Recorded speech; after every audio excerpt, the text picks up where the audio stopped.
उसकी मदद से पढ़ सकता है। जिस तरह से हाँ, ये दो रूप की जोड़ी, ये दो रूप की जोड़ी, ये है क्या पढ़ेंगे,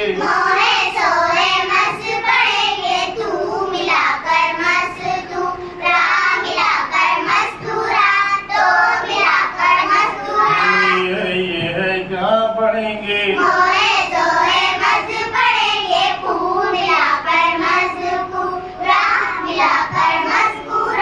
तरह से दो रूप पढ़ाने का फायदा ये है। देखो बेटा,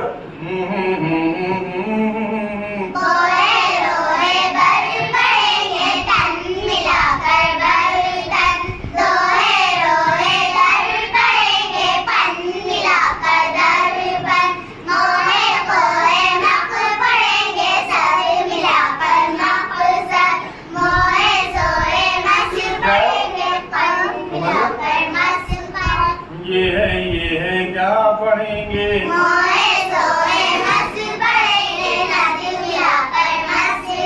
तो इसलिए दो रूप की मशक बहुत ज्यादा करना जरूरी है। तो आप देखेंगे आप